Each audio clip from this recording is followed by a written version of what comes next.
할렐루야. 자, 매번 우리 그 주일날 우리 봉독해 주시는 사모님 감사합니다. 자, 오늘은 그 단비가 내리는 정말 좋은 주일날 시간입니다. 이 단비가 메말라 있는 이 대지를 촉촉하게 적셔주며 죽어가는 이 대지에 하나님이 공급해 주시는 생명이 싹트듯이 우리의 메마른 심령 가운데도 오늘 성령의 단비로 소생케되는 은혜가 저와 여러분들에게 있기를 예수 그리스도의 이름으로 축원합니다. 아멘. 자, 오늘 말씀의 제목은 우리 한번 따라해 볼까요? 말씀의 제목은 물질과 교만입니다. 시작. 물질과 교만.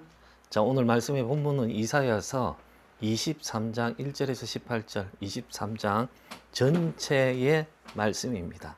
자, 우리가 조금 정리를 한번 해볼 필요가 있습니다. 그게 뭔가 하면 이사야서 13장부터 23장까지는 총 10개의 나라를 하나님께서 보여주시면서 지목하시면서 이스라엘을 둘러싼 그 주변의 10개의 나라에 대한 하나님의 심판을 말씀하는 거예요. 이해가 됐죠? 자, 바벨론부터 시작했던 그 10개의 나라가 오늘 23장 마지막에 두로와 시돈으로 끝을 맺고 있습니다. 자, 바벨론 첫 번째 시작은 바벨론이라고 했죠.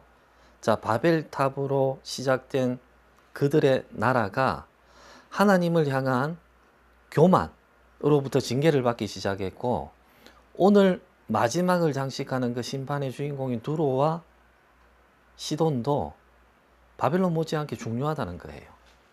자, 우리가 잠깐 두로가 어떤 나라인지 그리고 시돈이 어떤 나라인지 좀 살펴볼 필요가 있습니다.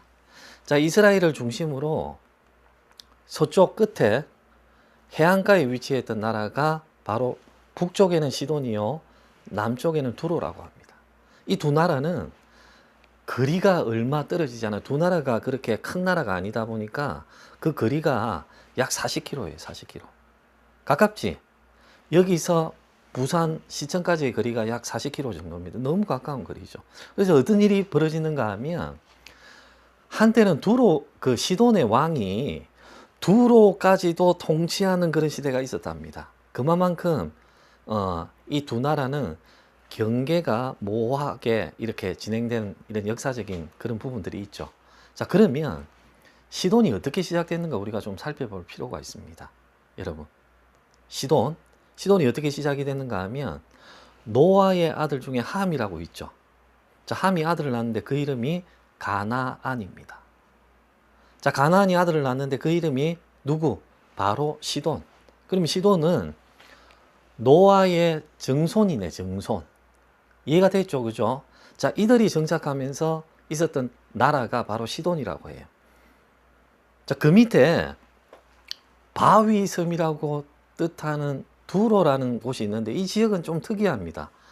해안가에 위치했던 지역인데 시돈에서부터 40km, 그리고 바로 앞에 바위섬으로 이루어졌던 곳이 바로 두로라는 지역이에요. 특이하지? 섬으로 구성이 되어 있으니까 어떻다? 외세에 의한 공격으로부터 안전할 수가 있겠지. 그리고 시돈과 두로 두 나라는 똑같이 해상 무역으로 번성해지기 시작합니다. 그래서 그들을 향해서 다른 사람들이 별명을 붙여주기 시작하는 거예요. 뭐라고 붙여주는가 하면 페니키아인이라고 이야기하고 있습니다. 무슨 뜻인가 하면, 자, 그들이 백향목도 유명하고 그 다음에 페니키아인이라고 하는 그 뜻의 이름은 뭔가 하면 붉은색 자주 색깔의 옷감을 만드는 사람들이라는 뜻이 바로 페니키아인이에요. 자, 그들은 해안가에 위치했기 때문에 해상로가 발전이 돼 있겠지. 그리고 많은 무역을 그 두 나라가 감당을 하고 있었단 말이에요. 그래서 처음에는 시돈으로부터 시작되었던 이 나라가, 시돈은 점점 쇠퇴하기 시작하고 바위섬으로 둘러싸여 있는 두로가 강성해지기 시작합니다. 그래서 오늘 23장에 보면 두로와 시돈에 대해서 똑같이 하나님께서 심판하고 있지만 그의 주된 내용은 두로에 관한 경고로부터 시작이 되고 있죠. 1절이 그렇게 시작되고 있습니다. 그 이유는 뭔가 하면 지금의 전국은 시돈보다 이제는 두로가 중심이 된 시대를 살고 있다는 거지. 근데 오늘 하나님은 23장 1절에 바로 이렇게 경고하고 시작합니다. 두로에 관한 경고라. 두로가 심판받았던 겁니다. 이제는 역사의 뒤안길로 사라졌다고 이야기합니다.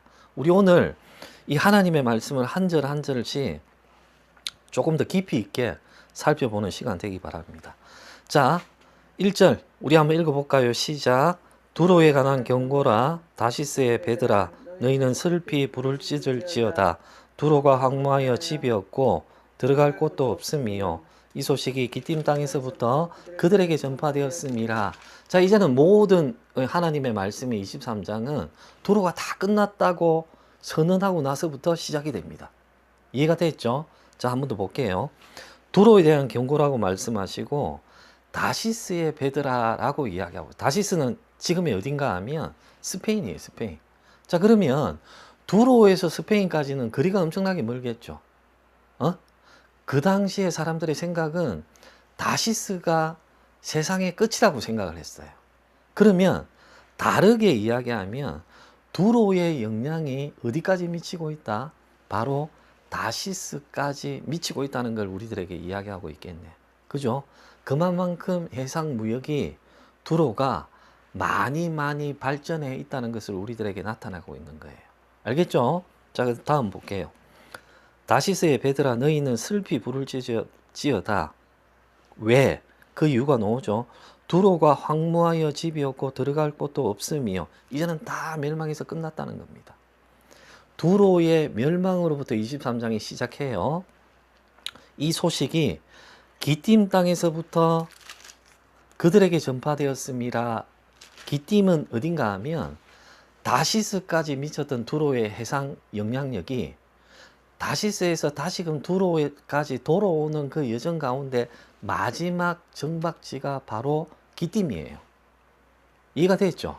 자, 그러면 오늘 1절의 말씀은 뭔가 하면 예전에 그 해상 무역으로 흥행했던 그 두로의 영향권에 있는 다시스부터 인접해 있는 정박지인 기띔까지 모든 그들에게 소식이 전해지기 시작했어요. 그 소식이 바로 뭐다? 두로가 끝장났다는 소식이야. 자, 그 다음 볼게요. 2절 볼게요. 2절 시작. 바다에 왕래하는 시돈 상인들로 말미암아 부유하게 된 너희 해변 주민들아 잠잠하라. 바다에 왕래하는 시돈 상인. 자, 시돈으로부터 시작된 그 두로와 시돈의 역사가 이제는 뒤바뀜 되기 시작해서 두로가 더 강성해집니다. 근데 보면 그 시돈의 상인들로부터 말미암아 부유하게 된 너희 해변 주민들아 잠잠하라. 여기서 2절에서 말하고 있는 해변 주민들아는 누구를 이야기하는가 하면 해안 지역의 모든 백성들, 그리고 그 가운데 해상 무역을 하고 있는 무역상들을 이야기하고 있는 거예요. 자, 두로가 해상 무역의 전성기 때 그 해안 지역에 있는 모든 백성들과 그 무역을 담당하는 무역상들을 이야기하고 있는데 그들도 어떻게 돼 있다? 잠잠해라고 이야기하지. 그 이유는 뭐다? 두로가 끝장났다는 거예요. 알겠죠? 자, 3절 봅니다. 시작. 시올의 곡식 곧 나일의 추수를 큰 물로 수송하여 드렸으니 열국의 시장이 되었도다. 자, 이제 시올이라는 지명이 등장하네. 자, 시올은 뭘까? 그 다음에 친절하게 설명해 있지. 시올의 곡식 곧 뭡니까? 나일의 추수를 큰 물로 수송하여 드렸으니. 자, 애굽 땅에 있는 나일 강변의 지명을 이야기하고 있는 거예요. 자, 이걸 무슨 의미인가 하면 두로의 해상 무역의 영향권이 그들이 생각하는, 그 당시에 생각하는 세상의 끝이라고 했던 다시스까지 영향을 미치면서 아래 남쪽에 있는 애굽 땅까지 교역상으로, 교역국가로 왕래하고 있었다는 걸 이야기하고 있지.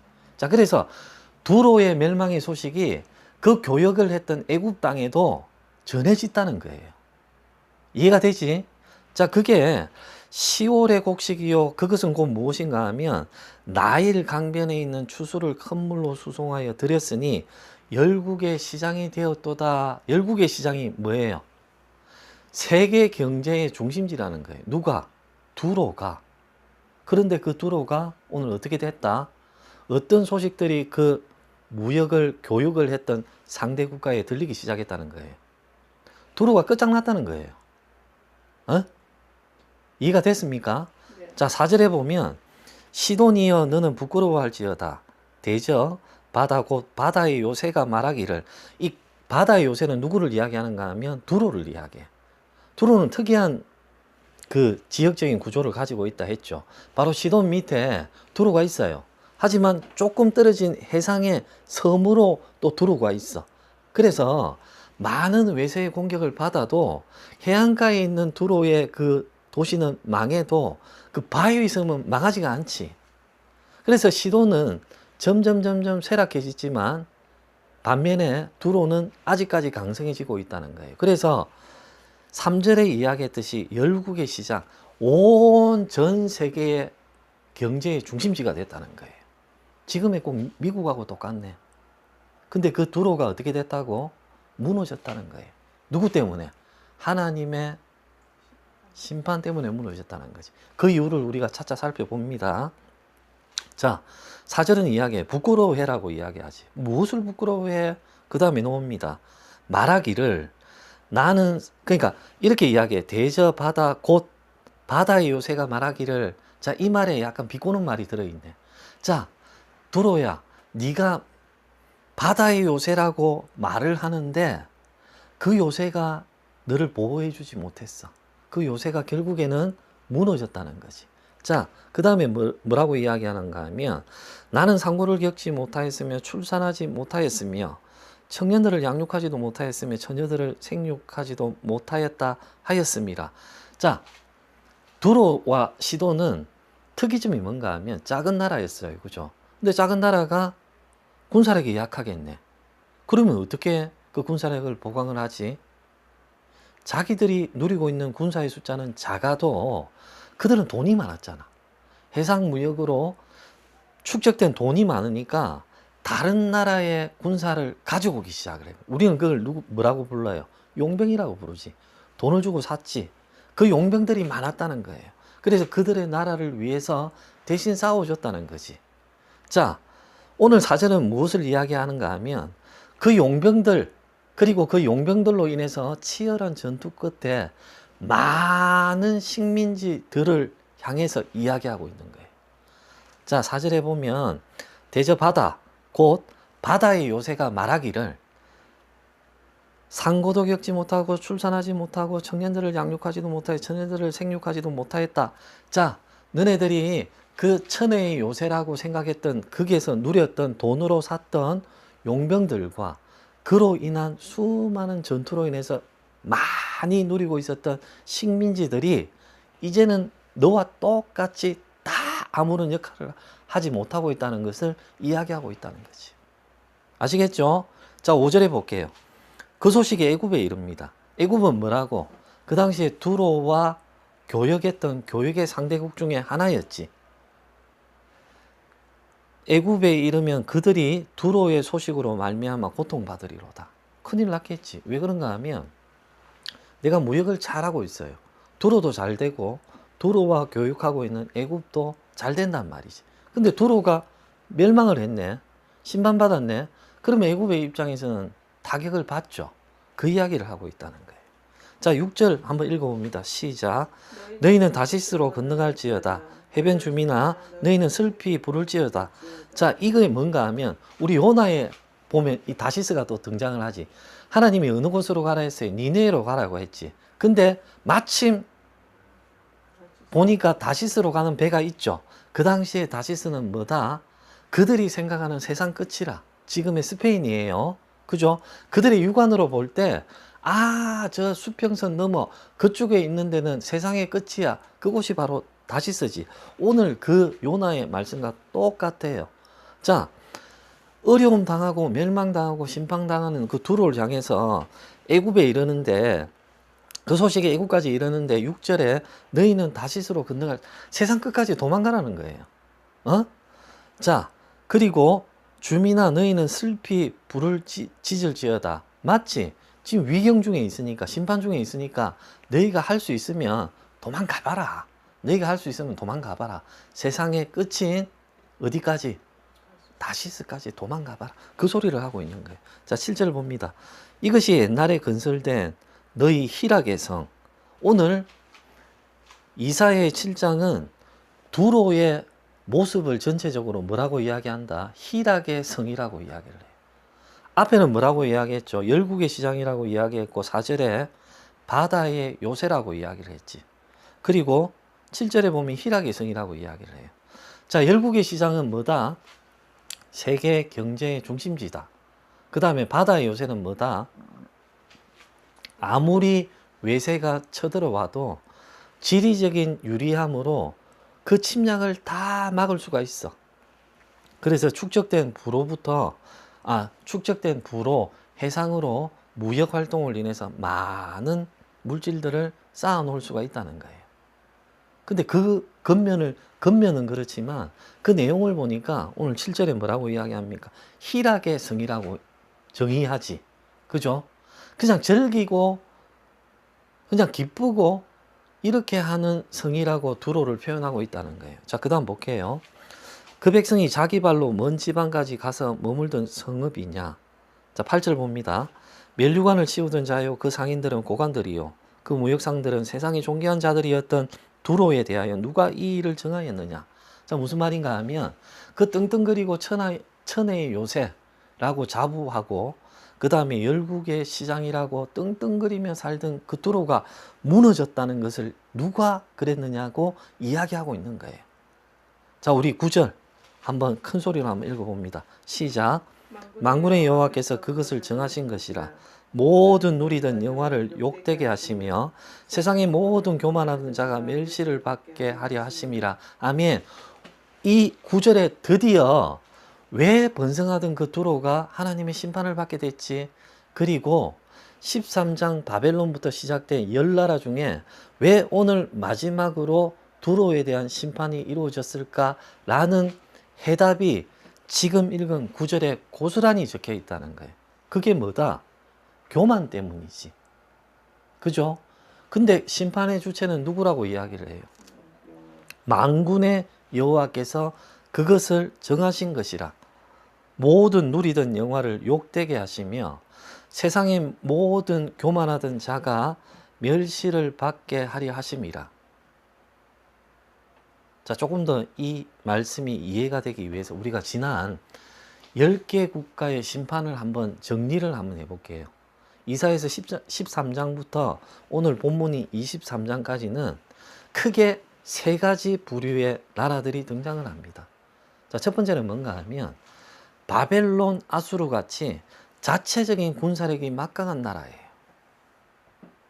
자, 이들은 자신들이 가지고 있는 군사력으로 세상을 지배를 했지. 그리고 잘 살았단 말이에요. 그 다음에 두 번째 부류 뭔가 하면 제국처럼 되지, 앞에서 읽어했던 바벨론과 아수르처럼 되지는 못했지만 어느 정도 살 수는 있어. 근데 그들과 비기려면 우리 힘으로는 모자라지. 그러면 어떻게 해야 돼요? 동맹하고 연합을 해야지. 그래서 끼리끼리 모여서 한 국가는 안 되지만 여럿이 모이니까 강대국 앞서 이야기했던 두 나라처럼 바벨론과 아수르처럼 그렇게 또 자신들의 군사력을 자랑했던 두 번째 부류가 있다는 거예요. 어떻게 보면 첫 번째 부류와 두 번째 부류는 일맥상통하는 부류네. 그죠? 자, 그리고 세 번째 마지막 부류는 시돈과 두로와 같은 나라예요. 자신들 스스로는 동맹하지도 않아. 군사력도 없어. 근데 뭐가 있다? 물질이 있지. 그래서 어떻게 해요? 용병을 사지. 그래서 똑같이 무엇을 바라보고 있어요? 첫 번째 부류인 강대국의 모습을 똑같이 바라보고 있네. 이 세 부류 등의 공통점이 있단 말이에요. 자, 그것은 뭔가 하면 첫 번째 나라는 자신들이 가지고 있는 막강한 군사력이 무기였지. 두 번째 부류의 나라들도 연합해서 첫 번째 부류 똑같처럼 자신들이 쥐고 있는 군사력으로 누리고 있었지. 세 번째도 마찬가지예요. 그 도구가 물질이란 것 빼고는 첫 번째, 두 번째, 세 번째는 다 똑같은 거네. 근데 이들의 정확한 또 공통점은 따로 있습니다. 그게 무엇인가 하면 이들은 모두 다 하나님의 영광을 드러내지 않았어요. 자신들의 영광을 드러냈지. 바벨론, 바벨탑으로 시작된 그들의 모습. 긴 말이 필요 없지. 하나님을 이기고자 했던 그들의 출발이 바벨론이라는 나라에도 똑같이 이루어졌고 그들의 힘과 능으로 세계 1등이 되고자 했지. 그들의 눈에는 하나님의 영광은 들어오지가 않았어요. 그들이 가지고 있는 힘과 군사력을 막강하게 휘두르면서 하나님의 영광을 짓밟으면서 살아갔지. 두 번째 나라들도 똑같단 말이에요. 자신들은 힘이 없는 나라지만 그럼에도 불구하고 바벨론과 아수르처럼 연합해서 하나님의 영광을 드러내지 않았지. 이 가운데 북이스라엘도 속했지. 그래서 하나님이 북이스라엘을 먼저 치시기 시작을 한 거예요. 자, 여기서 이사야서를 우리가 한번 중심 주제를 살펴보면 하나님의 심판과 구원인데 크게 이야기하다 보면 이사야는 두 단어로 요약을 할 수 있어요. 이사야라는 선지자를 두 단어로 요약하는데 그게 뭔가 하면 제사장 나라와 아수르 제국이에요. 그러니까 이사야서에는 바벨론 제국도 다루고 있는데 이사야 선지자보다 바벨론 제국을 깊이 있게 다루는 선지자는 예레미야고 이사야는 아수르 제국에 대해서 중점적으로 여러 왕을 거쳐서 말을 하고 있습니다.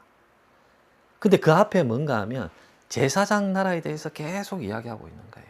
그러면 왜 주전 722년에 북이스라엘이 먼저 무너졌을까? 그 답은 한 왕도 이때까지 북이스라엘 왕들 중에 한 왕도 하나님의 영광을 드러낸 왕이 없었어요. 그와 반면에 남유다는 조금 있었지. 북이스라엘은 모두 다 누구의 길을 따라갔다? 여로보암의 길을 따라간 거예요. 그래서 하나님이 그때그때마다 말씀을 해주시고 주변 국가들을 통해서 말씀을 해주셨음에도 불구하고 그들은 돌이키지 않았지. 오히려 막강한 그들의 짝짝꿍이 되고 애굽의 짝짝꿍이 됐는데 결국에는 그 나라가 먼저 무너졌잖아요. 이제는 남아있는 게 뭐다? 남유다 밖에 안 남아있지.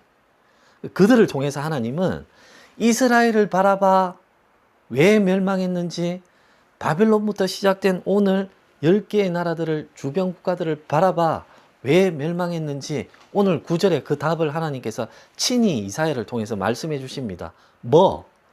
교만이라는 것이 교만. 그 교만의 도구는 뭐예요? 그들이 가지고 있는 군사력. 첫 번째 케이스, 두 번째 케이스. 세 번째 케이스는 그들이 가지고 있는 물질. 이것으로 하나님의 영광을 드러내지 않았다는 거지. 그래서 하나님은 9절에 이 심판을 실시하는 자가 나 여호와야. 그것도 어떤 여호와? 만군의 여호와야. 무슨 말이에요? 너네들이 돈을 주고 샀던 용병은 비교도 안 되는 만군의 여호와께서 내가 그것을 정했어. 세상의 모든 운행을 누가 하신다는 거예요? 만군의 여호와께서 하신다는 거지. 그리고 너네들이 누렸던 모든 영화를 욕되게 하셔. 그 이유는 뭐다? 뒤에 놓으네. 세상의 모든 교만하는 자가 이제는 다 멸시, 다시 말하면 심판받는다고 말씀해 주시는 거지. 오늘 해답이 나왔습니다. 그죠? 자, 그 다음 볼게요. 딸 다시스여 나일강이 너희 땅에 넘칠지어다. 너를 속박함이 다시는 없으리라. 11절 한번 읽어볼게요. 시작. 여호와께서 바다 위에 그의 손을 펴사 열방을 흔드시며 여호와께서 가나안에 대하여 명령을 내려 그 견고한 성들을 무너뜨리게 하시고 아멘. 이 본문에 또 그의 손이 또 등장을 하네. 이 손은 어떤 손? 심판의 손이지. 그리고 나중에는 어떤 손? 구원의 손으로 그들을 보듬어 주신다는 거예요. 자, 볼게요. 11절을 조금 더 볼게요. 여호와께서 주체는 여호와 다시금 이야기합니다. 하나님이라고. 그죠? 그의 손을 펴서 어떻게 하신다고? 열방을 흔드신대. 왜? 여호와는 어떤 분이시기에? 아까 9절에 만군의 여호와시기에 열방을 흔드시지. 근데 앞서 두로의 별명이 뭐였어요? 3절에 보면 열국의 시장이네. 하나님은 열방을 흔드시는 분, 열국의 시장 또한 그 속에 속하지. 자신이 제 아무리 돈을 가지고 있어가지고 열국의 시장이 되고 세계 경제의 중심이 되고 돈으로 모든 식민지와 용병을 거느린다 하더라도 하나님의 손에 붙들리면 하루아침에 다 무너진다는 이야기예요. 그 이유는 뭐다? 교만하기 때문에 이야기를 했지. 그죠? 자, 12절에 이르시되 너 학대받은 처녀딸 시도나 내게 다시는 희락이 없으리니 일어나 기띔으로 건너가라. 거기에서도 네가 평안을 얻지 못하리라 하셨느니라. 자, 심판받는 자의 괴로움을 다시금 이야기하고 있습니다. 13절 갈대아 사람의 땅을 보라. 그 백성이 없어졌나니 곧 아수르 사람이 그곳을 들짐승이 사는 곳이 되게 하였으니 그들이 망대를 세우고 궁전을 늘어 항무하게 하였느니라. 자, 아수르로부터 멸망을 받는다고 이야기하고 있어요. 14절에 보면 다시스의 베드라 너희는 슬피 부르짖으라 너희의 견고한 성이 파괴되었느니. 이제는 다시금 두로의 멸망으로 인한 영향을 받고 있는 세상의 끝이라고 생각했던 다시스, 그들의 배들에게도 이야기하고, 그 배는 뭐예요? 무역선이네, 무역선. 자, 15절 한번 읽어봅니다. 시작. 그날부터 두로가 한 왕의 연왕같이 70년 동안 잊어버린 바 되었다가 70년이 찬 후에 기생의 노래같이 될 것이라. 아멘. 하나님께서 이스라엘을 통해서 또 예언의 말씀을 하시기 시작을 해요. 자, 두로의 멸망을 먼저 선포하고 23장이 쭉 흘러갔는데 15절에 자, 그날부터 두로가 한 왕의 연왕같이 70년 동안 잊어버린 바 되었다가 70년이 찬 후에 두로는 기생의 노래같이 될 것이라. 하나님 미리 말씀해 주십니다. 70년이라고. 근데 여기서 70년은 꼭 70년 기한을 채운 70년을 이야기하는 것이 아니라 완전한 심판을 말씀하실 때 하나님 70이라는 숫자를 사용을 하셔. 70년, 한 세대가 진행하는 70년을 통해서 완전한 심판을 예표하는 게 70년이에요. 근데 지난 역사를 살펴보면 이 70년이 그대로 들어맞기 시작을 합니다. 아수르와 바벨론으로 인해서 무너졌던 이 두로가 바벨론의 통치가 끝나다 보니까 슬금슬금 살아나기 시작합니다. 그게 약 70년이라는 것이. 그러면 어떻게 돼요? 내가 두로다. 하나님부터 심판받았어. 근데 70년이 지나가지고 슬금슬금 다시금 나라를 회복하기 시작을 했어요. 그럼 우리는 어떻게 살아야지? 똑바로 살아야지. 근데 그렇게 살지를 못해요. 누가? 두로가. 한번 봅니다. 16절에 잊어버린 바 되었던 너 음녀여. 왜 음녀라고 표현을 했을까? 자, 이들은 물질에 대한 욕심과 욕망이 아직까지 있었다는 거예요. 자, 뒤에 볼게요. 수금을 가지고 성읍에 두루다니며 기묘한 곡조로 많은 노래를 불러서 너를 다시 기억하게 하라 하였느니라. 자, 17절. 17년이 찬 후에 70년이 찬 후에 여호와께서 두로를 돌보시리니. 자, 하나님 심판만 하시는 분이 아니고 구원까지 하시는 분이 여기서 또 증명이 됐네. 그죠? 70년의 기한이 다 찬 후에 누가? 여호와께서. 앞에 우리가 심판하시는 주체도 여호와. 오늘 70년의 기한이 다 차고 구원하시는 분도 누구? 여호와라고 분명하게 이야기하고 있죠. 두로를 돌보시리니 그가 다시 값을 받고 지면에 있는 열방과 음란을 행할 것이며. 정신 차리지 못했다는 것을 다시금 이야기하는 거예요. 이런 우리가 말로는 우리가 한번 매를 맞고 나면 정신을 차려야지. 말로는 쉽게 하지만 그렇게 되기가 쉽지가 않아요. 예를 한번 들어봅니다. 세상의 모든 사건에는 하나님의 뜻하심이 담겨 있겠지. 하나님의 일하심이 담겨 있고. 여러분 코로나 기억납니까? 다 잊어버렸잖아. 다 까먹었잖아. 우리가 언제 마스크 썼어요? 불과 몇 년 전에 우리가 책 난리를 피운 게 한 번도 겪어보지 못했던 코로나. 그때 무슨 일이 발생이 됐습니까? 예배가 막혔잖아. 대면 예배에서 이제는 비대면 예배로, 처음에는 인터넷으로 우왕좌왕하다가 그게 자리 잡으니까 우와, 이게 너무 편하고 좋네. 대면 예배는 조금 그렇네. 무엇을 흔드셨을 것 같아요? 하나님은 왜 코로나를 통해서 우리들을 흔들어 놓으셨을까? 왜 목사님 그렇게 이야기해요? 라고 물으면 오늘 읽었던 본문의 말씀도 똑같이 남아있는 남유다를 향해서 무너짐을 통해서 뭘 되라고? 다시금 돌아오라고. 타산지석을 삼아서 남아있는 남유다야, 내가 보낸 선지자를 통해서 하는 말씀을 귀담아 듣고 내가 구원의 손으로 기다리고 있을게. 너희는 내 심판에 속한 자가 되지 말아라는 하나님의 간절한 사랑의 마음이 있었잖아요. 그죠? 코로나를 통해서 우리는 어떻게 합니까? 예배가 흔들리기 시작을 했잖아. 저는 이렇게 생각을 해요. 하나님께서 예배를 흔드신다는 것은 그 예배를 바라보라는 뜻이 있는 줄 믿습니다. 이때까지 드려졌던 그 예배 가운데 예배의 공격 속에, 예배의 단절 속에 과연 내가 드리고 있는 예배가 진심으로 드려진 예배인지, 아니면 수많은 시간 중에 그냥 그 자리에 앉아있던 예배인지, 다시금 하나님이 우리들에게 주신 기회의 자리라고 생각이 됐단 말이에요. 그래서 코로나가 종식이 됐습니다. 다시금 대면 예배로 모이기 시작했습니다. 식사도 전처럼 다시금 교제로 나누기 시작했습니다. 근데 우리가 바뀐 게 뭐가 있나요? 그냥 대면 예배와 비대면 예배를 라이브로 송출하고 다른 게 또 바뀐 게 뭐가 있나요? 나의 예배의 중심의 마음이 바뀌었습니까? 교회 안에서 여러 가지 다툼과 이런 것들을 하나님의 예배 가운데 진심으로 토로하고 하나님의 영광을 내가 가린 것이 무엇이가 있는지 회개하며 내 마음을 찢었습니까? 오늘 심판의 대상은 두로입니다. 두로는 자기가 가지고 있는 물질로서 교만했기 때문에 하나님께 심판을 받았습니다. 물질의 많음을 하나님은 심판하지 않으셨습니다. 근데 그 물질이 하나님의 영광을 위해서 쓰이느냐, 아니면 자기의 유익을 위해서, 자기의 영광을 위해서 쓰이는가를 하나님은 말씀하시는 겁니다.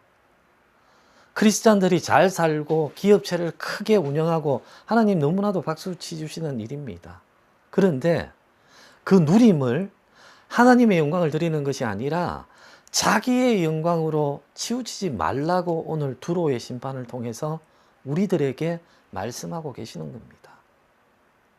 여러분, 우리는 하나님을 진정으로 영광되게 살고 있는지 오늘 두로의 심판을 통해서 철저하게 돌아보는 시간이 되길 바랍니다. 말로만 하나님께 영광을 드리고 있는 모습이 혹이라도 있다면 오늘 결단하시기 바랍니다.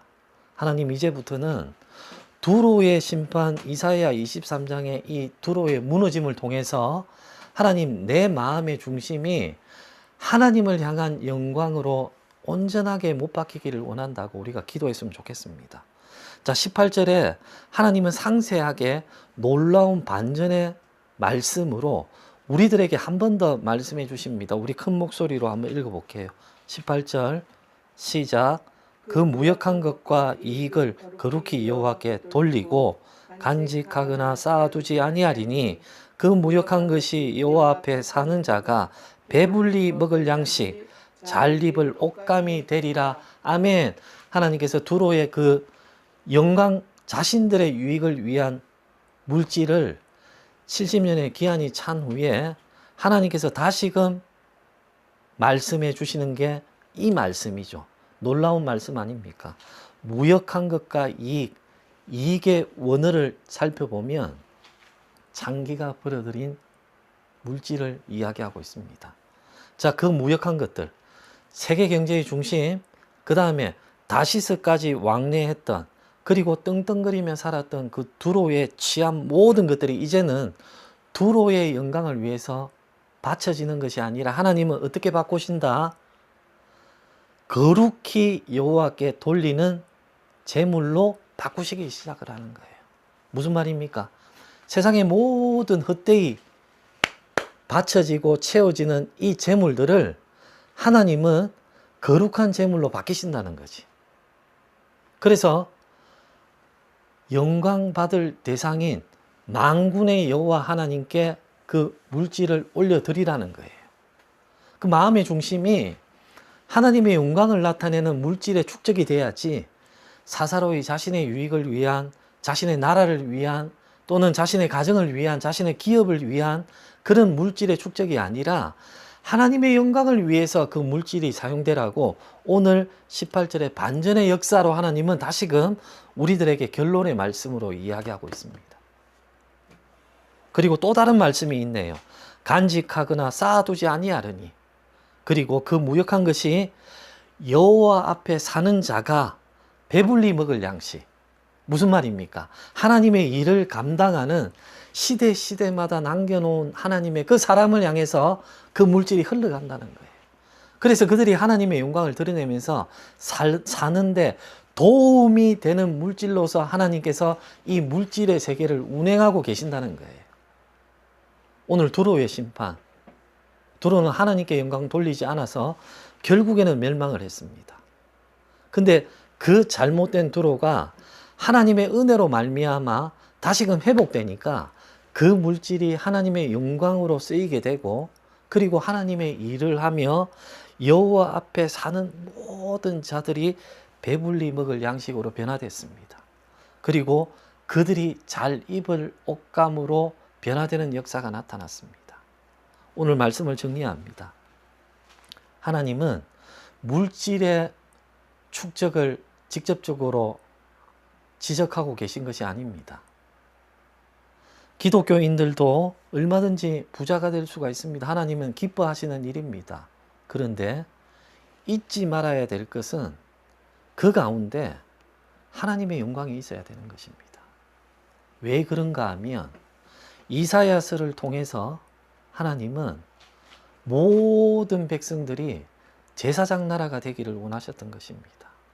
그럼에도 불구하고 주변의 나라들의 무너짐을 통해서 수없이 이야기하고 보내준 선지자를 통해서 벌거벗은 몸을 통해서 3년 동안이나 이야기했음에도 불구하고 그들은 듣지를 못했고 보지를 못했고 알아듣지를 못했습니다.